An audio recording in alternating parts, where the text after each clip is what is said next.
ኢትዮጵያ ወደ ተሻገረ ሀገር እናሻግራት።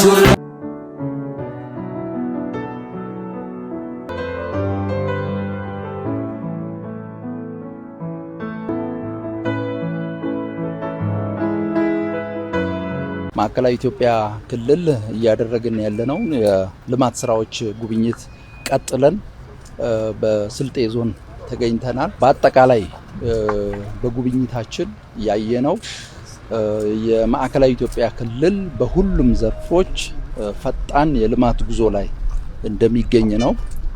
በአጠቃላይ ከጉብኝታችን ያየነው መሪ ፓርቲ ምርጥ ሀሳቦችን በየአካባቢው ያሉ እምቅ አቅሞችን ለመጠቀም የሚያስችል አካባቢን ከመለወጥ አልፎ ሀገርን የሚያበለጽግ ሀሳብ ይዞ ከቀረበ የግል ሴክተሩ ህዝቡ የድርሻውን ለመወጣት ዝግጁ መሆኑን ቁርጠኛ መሆኑን ነው ያየ ነው። ከዚህ አንጻር በስልጤ ዞን በወራቤ ከተማ እየለማ ያለውን 1000 ካሬ ሜትር ላይ ያረፈውን የኢንዱስትሪ ማዕከል ጎብኝተናል። ይሄ ኢንዱስትሪ ማዕከል በመንግስትና በግል ሴክተሩ ትብብር እየተሰራ የሚገኝ ነው።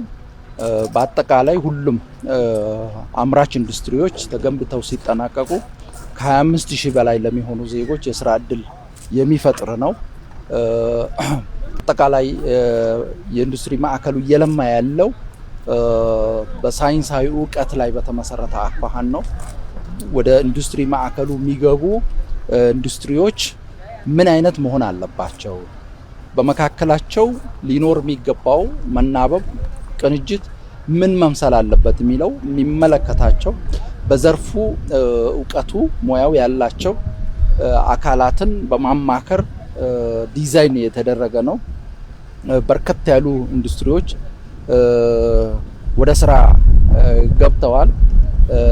የተወሰኑት አምርተው ምርታቸውን ወደ ገበያ ማቅረብ ጀምረዋል። የተወሰኑት ደግሞ በቅርብ ጊዜ ወደ ማምረት እና ምርታቸውን ወደ ገበያ ወደ ማውጣት የሚሄዱበት ሁኔታ እንዳለ ነው ያየነው። ሌሎች ደግሞ መሬት ተረክበው ግንባታ ላይ እንደሚገኙ አይተናል።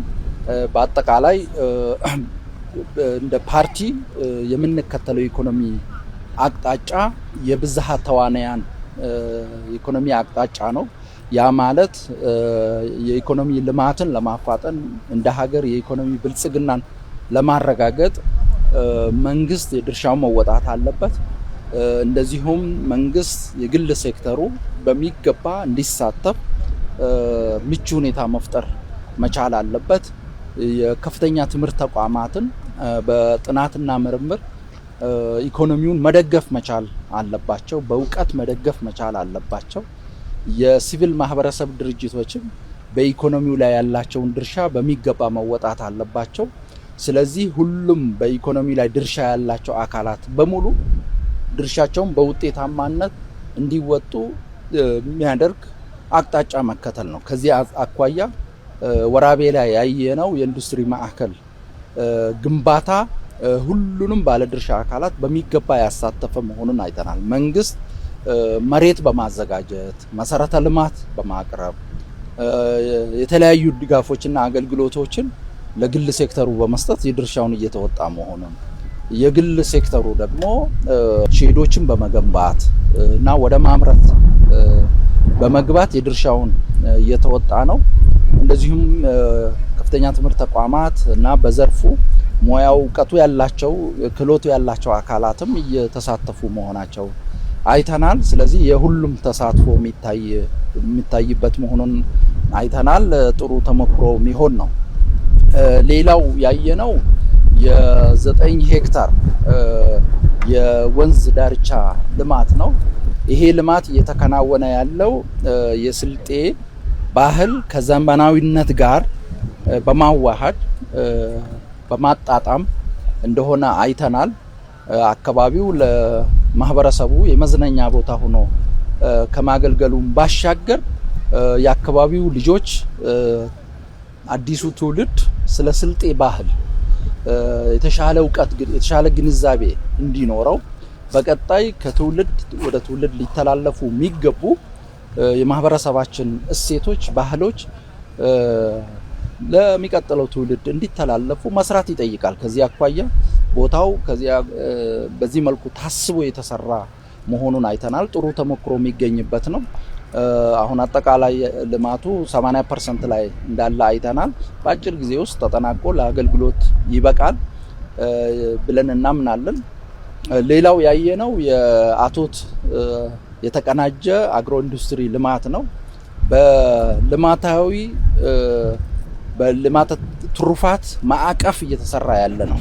የአቶት አግሮ ኢንዱስትሪ ልማት በሌማት ትሩፋት ማዕቀፍ እየተሰራ ያለ ነው።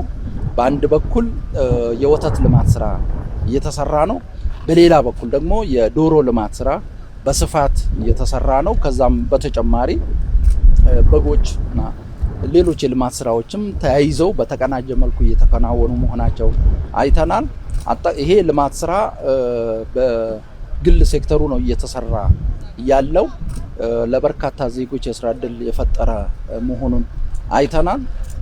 ማህበረሰባችንም ብዙ ትምህርት የሚያገኝበት ሁኔታ እንዳለ አይተናል። አጠቃላይ የአቶት የተቀናጀ አግሮ ኢንዱስትሪ ልማት እየተሰራ ያለው ሙያው እውቀቱ ባላቸው ሰዎች ነው።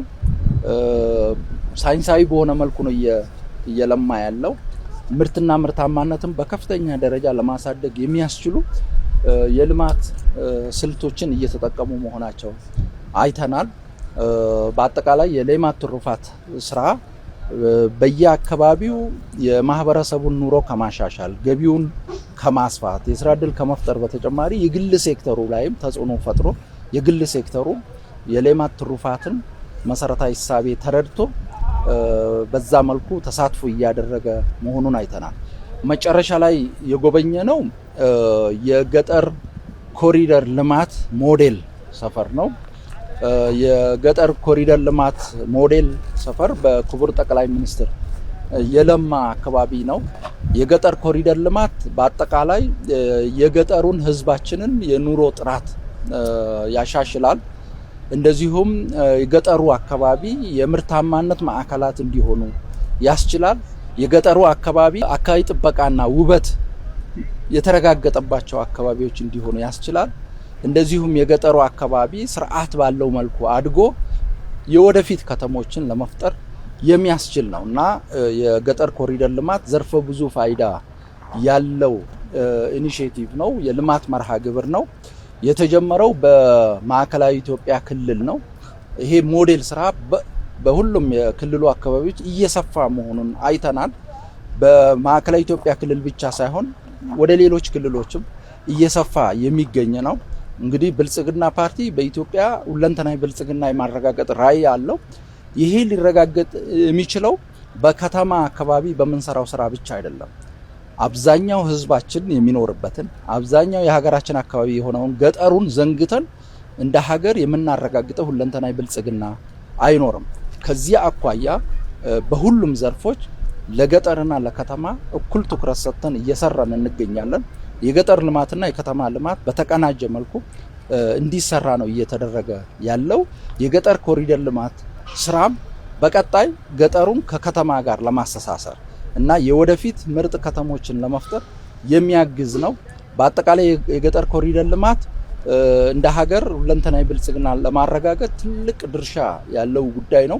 ስለሆነም እስካሁን ኢኒሼቲቭን ተረድተው ፋይዳውን በሚገባ ተገንዝበው በየአካባቢው ተግባራዊ ላደረጉት ላቅ ያለ ምስጋና እያቀረብ በሌሎች አካባቢዎችም የሚገኙ አመራሮቻችን እንዲያሰፉት ማህበረሰቡም የድርሻውን እንዲወጣ በዚሁ አጋጣሚ ጥሬን ማቅረብ እፈልጋለሁ።